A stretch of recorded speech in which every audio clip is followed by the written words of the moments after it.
Bom dia, meus amados irmãos, a graça e a paz do nosso bondoso Deus, o amor do nosso Senhor e Salvador Jesus Cristo esteja em cada um de nós, sempre e continuamente, nos fazendo crescer no seu conhecimento e na sua graça maravilhosa. Hoje, terça-feira, vamos aqui a mais um estudo da nossa lição diária. E a pergunta são as perguntas 5 e a pergunta 6.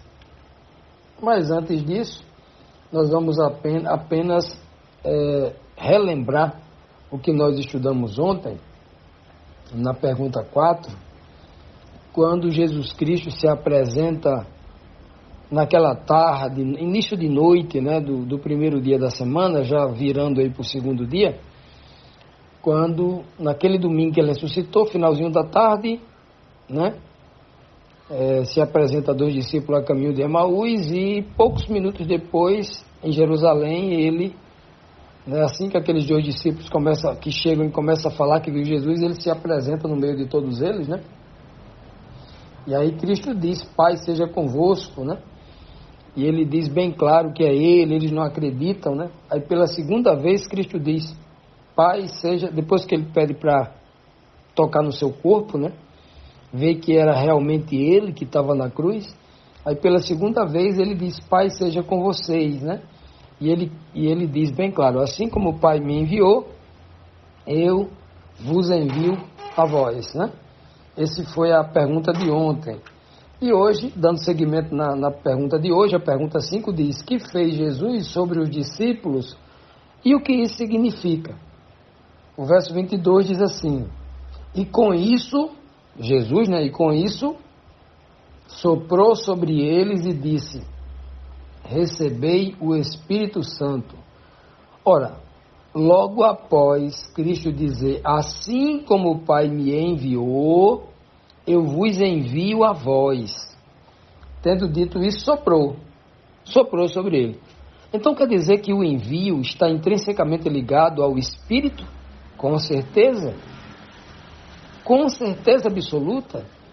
Ora, Cristo, para enviar os seus discípulos, era necessário que ele fosse exaltado e enviado com poder, né? Com grande poder, porque ele enviou a primeira vez para eles aprenderem as dificuldades da pregação do Evangelho, mas agora, depois da ressurreição de Cristo, ele iria enviar, depois do Pentecoste, já eles cheios de Espírito Santo, batizados, né, e selados com o Espírito Santo, para realmente ir definitivamente a Jerusalém, a Judéia, a Samaria e os confins da terra.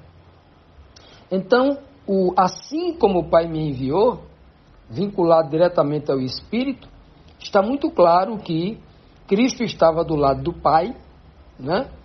E o Pai, quando resolveu enviá-lo à terra, ele se esvaziando da sua divindade, ele trocou, né, o privilégio de estar pessoalmente do lado do Pai, ali, para o privilégio de ter o Pai dentro dele. É o que Cristo está fazendo aqui, né? Não é que Cristo nunca mais estaria do lado do Pai, estaria, mas na missão do ir. É a mesma coisa que Cristo faz. Estava do lado dos discípulos, mas para que os discípulos pudessem ir representá-lo com todo o poder, era necessário que Cristo se ausentasse fisicamente, para que espiritualmente estivessem todos eles ao mesmo tempo. Porque se Cristo tivesse permanecido pessoalmente aqui na terra, ele não poderia estar em todos eles. Ele tinha que escolher estar com Pedro, ou com João, ou com Tiago, ou com qualquer um dos outros discípulos, né? Se um fosse para Damasco e o outro fosse para o Egito, ele tinha que escolher com quem iria, né? Então ele escolheu estar nos discípulos. Por isso que o Pai envia ao coração do discípulo, à mente dos discípulos, o Espírito do seu Filho. É o que Paulo escreve aos Gálatas, né? Capítulo 4, verso 6. Então, quando Cristo se apresenta ali e diz, Pai seja convosco, e ele sopra, né? Uma atitude de soprar, algo parece assim meio bobo, algo parece assim meio sem sentido. Por que Cristo, vou soprar aqui, né? E naquele momento eles não foram batizados? Eles só serão batizados 50 dias após esse evento. Por que Cristo soprou soprou sobre eles? Sem sentido. Ele está soprando agora, para que lá no Pentecoste, esse vento impetuoso, esse sopro de um vento impetuoso, chegasse na casa, e ali imediatamente uma língua de fogo aparecesse na cabeça de cada um, e eles fossem cheios do Espírito Santo. Aí sim, a partir dali, com grande poder, eles pregaram o Evangelho como deveria pregar, com grande poder, como Cristo pregava. Olha que coisa linda. Mas a pergunta continua: o que isso significa? Ora, se nós olharmos a primeira vez, porque tudo que acontece lá na frente tem uma base lá no princípio, né? Sempre dizendo que toda a questão bíblica ela é principiológica. Quem não consegue perceber isso não vai conseguir entender a Bíblia. Então, quem foi a primeira pessoa que soprou sobre alguém lá no princípio? A Bíblia diz que o Senhor soprou nas narinas de Adão o Espírito, o Rua HaKodesh, o Espírito do Santo. Foi colocado dentro de Adão pelas narinas, né? Na cabeça, narinas, cabeça, né? Foi colocado para dentro do homem, não foi colocado pela boca. Deus não fez uma respiração boca a boca, soprou nas narinas. Olha que coisa interessante, porque a boca é o que vai sair, né? Soprou em suas narinas o fôlego de vida, a respiração, a razão, a inteligência espiritual para que o homem pudesse entender. Por isso que ele é feito à imagem e semelhança de Deus, porque agora ele tem sentimentos como Deus, tem o poder, a razão para decidir, para escolher, para tudo. Pois bem, então quando Cristo sopra o Espírito neles, eles já estando vivos, né, já sendo criaturas vivas, ele está querendo dizer o quê? O mesmo Espírito do Pai que foi colocado dentro do homem para ele viver, esse Espírito eu estou dando a vocês para vocês se tornarem novas criaturas espirituais. É para que vocês matem o velho homem, e assim como Adão se levantou a primeira vez, vocês se levantem como nova criatura espiritual para testemunhar de Deus, para pregar o santo evangelho da verdade, trazendo vida ao mundo. Que coisa maravilhosa, né? É por isso que Cristo sopra.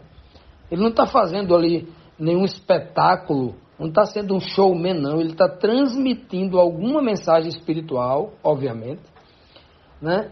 Por meio das suas ações. E o entendimento disto viria mais tarde, na mente dos discípulos, que ungido com esse Espírito iria entender essa mensagem, né? Apesar que muita gente hoje, lendo apressadamente, não consegue entender o porquê Cristo soprou. Se ele não deu o Espírito ali naquele momento, ninguém foi batizado naquele momento, ninguém começou a fazer milagre, ninguém, né? Só acontece depois do Pentecoste, 40 dias depois. 50 dias depois, melhor dizendo aqui, corrigindo. Continuando, amados, vamos agora aqui para a sexta pergunta, nos traz aqui mais um questionamento. Que autoridade espiritual Jesus deu ali aos seus santos discípulos, né? Linda naquela cena ali, pós-ressurreição, naquele domingo à tarde, já entrando ali para a segunda-feira, chegando à noite. Verso 23 diz: aqueles a quem perdoades os pecados, lhes serão perdoados. E aqueles a quem os retiverdes, a quem vocês colocarem o pecado, eles ficarão com seus pecados, serão retidos nele. Aqui Jesus está dizendo que eles teriam poder, né, de perdoar pecado e de condenar, deixar o pecado na pessoa. Esse verso aqui é muito mal compreendido por muita gente. Muitos pastores e muitos líderes religiosos, quando lêem isso aqui isoladamente, eles acham que receberam essa autoridade de Cristo, a mesma autoridade que Cristo deu aos apóstolos. Eles acham que tem essa autoridade. Mas quem é que tem essa autoridade? Somente aqueles que foram batizados e selados com o Espírito Santo. E não se referem àqueles que... eu fui batizado com o Espírito Santo na igreja e comecei a falar língua estranha. Não. Tem muita gente que faz isso, que está batizado com o Espírito do diabo, tem nada a ver com Cristo, falando confusão por aí, fazendo bobagem, sem base bíblica, né? Não passa de um triste espetáculo completamente adulterando as Escrituras Sagradas. Pessoas irracionais, dominadas pela emoção e completamente desprovidas de razão. Nada a ver com isso. Aqui, naquele momento, nenhum deles tem autoridade nenhuma para nada, mesmo Cristo dizendo isso. Eles só terão 50 dias depois. Cristo vai passar 40 dias ainda com eles. No 40º dia ele vai ser assunto ao céu, vai ser elevado aos céus. E 10 dias depois que ele estivesse no céu, completando 50 dias, ele então batizaria os seus discípulos. A partir dali, aqueles homens teriam essa autoridade. A autoridade de perdoar em Cristo. É Cristo nele que está atuando. Toda a autoridade que Cristo tinha aqui na terra não era dele. Ele vai dizer lá em João 14:10. Disse que o filho, ele, não fazia obra nem milagre nenhum. Aquilo ali era o Pai que fazia através dele. As obras que eu faço é o meu Pai que faz através de mim. Então, esses homens aqui não... O perdoar pecados ou não perdoar pecados era Cristo neles, depois que eles fossem batizados com o Espírito Santo. E é por isso que Cristo sopra neles o Espírito Santo.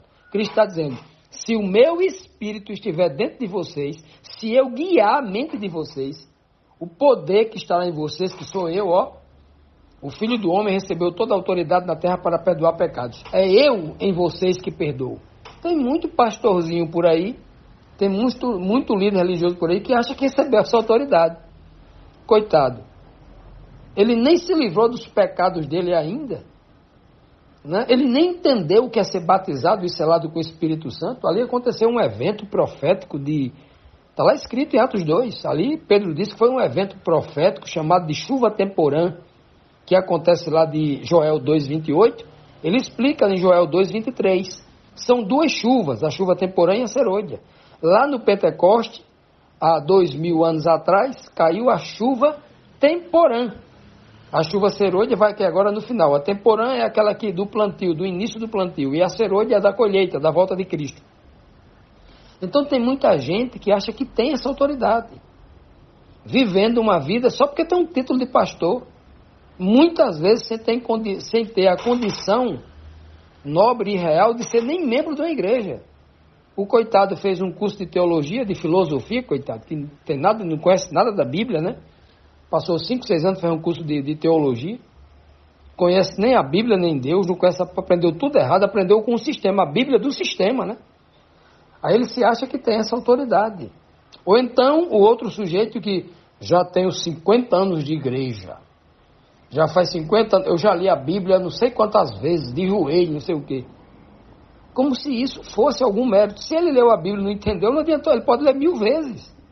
Se ele lê a Bíblia e não pratica, não adianta. Se ele não tem o Espírito de Cristo nele, não tem poder nem autoridade nenhuma. Quem perdoa e quem deixa de perdoar, se algum homem tem essa autoridade, é Cristo operando através dele. Ele sozinho não tem essa autoridade. Está no contexto. Cristo está dizendo, está soprando o seu Espírito. O fôlego, o Ruach HaKodesh, ou Pneumatorragion, ou seja, o Espírito do Santo, Cristo está soprando, né? E aqui entra mais um ponto importante para aqueles que dizem que o Espírito Santo é uma pessoa, né? Como é que é uma pessoa se está saindo de dentro de Cristo o Espírito Santo? É um sopro, é um vento, é algo que entra pelas narinas da razão ao homem? O Espírito é aquilo que atua na mente do homem, não é que está do lado do homem. Do lado do homem está Deus, está Cristo, e na eternidade estará Deus, as duas pessoas, o Pai e o Filho. Mas o Espírito é algo que habita na mente do homem, é algo vinculado à razão, aos sentimentos, à emoção, à racionalidade, ao entendimento, ao discernimento, à sabedoria. Não é mesmo? É isso que está ligado. Agora, como é que essas pessoas que não entendem essa questão básica acha que tem autoridade e dizer assim, eu estou perdoando os teus pecados porque Cristo me deu essa autoridade. Alguém botou a mão na minha cabeça e disse que eu sou um apóstolo, né? E por isso, eu sendo um apóstolo, eu tenho autoridade de perdoar, ou autoridade de condenar você, né? De impedir que os seus pecados sejam perdoados e que você seja salvo.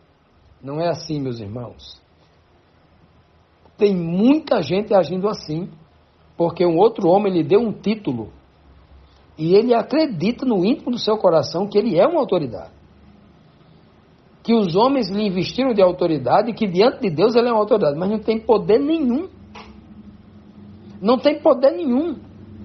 O poder deles é justamente o poder dado pelo homem em benefício do próprio homem, né? Mas para a sua desgraça e para a sua própria perdição. Então, Cristo dá uma autoridade aqui à sua igreja espiritual, aos crentes verdadeiros, para que você perdoe o pecado de alguém, né? Aqueles a quem vocês perdoardes, os pecados deles serão perdoados, né? Aquela pessoa que lhe fez o mal e você perdoa ela, perdoando, ela vai ser perdoada mesmo, né? E aquelas pessoas a quem você diz assim, não, o pecado de vocês não merecem perdão porque vocês não se arrependeram. Como é que alguém tem a autoridade de fazer isso? Só alguém que recebeu uma revelação no seu espírito, diretamente de Cristo, dizendo que aquela pessoa não se arrependeu de verdade e ela não merece o perdão. Só quem pode julgar isso é Deus. O homem não tem esse poder. Só Deus no homem para ter esse entendimento ou até para proferir umas palavras dessas, dizendo que alguém foi ou não foi. Somente alguém no poder de Deus. Assim como estiveram vários homens no passado, e o maior de todos foi Cristo, né? Jesus Cristo. Então, meus amados, busquemos esse poder de Deus que só Cristo pode soprar sobre nós, né? Não buscando aqui ter o poder de perdoar ou de condenar ninguém, não é esse o nosso objetivo. O nosso objetivo aqui é de salvar, de perdoar todo mundo, né? Esse é o grande objetivo, embora todo mundo não seja perdoado, embora todo mundo não queira ser perdoado, embora todo mundo não queira receber a salvação, mas nós estamos aqui para dar continuidade à obra de Cristo, buscar e salvar o que se havia perdido. Só Ele pode dizer, acabou o tempo, não tem mais tempo de salvação, agora é julgamento. Só Ele vai dizer isso, né? E pode até dizer através de nós, mas a autoridade é dele. Nós não somos autoridades, somos representantes da autoridade, né? Que o Senhor nos abençoe, nos guie em toda a verdade, para que essas questões bíblicas não sejam mal compreendidas e a soberba tome conta do nosso espírito, retirando de nós a tão necessária humildade que Cristo nos ensinou.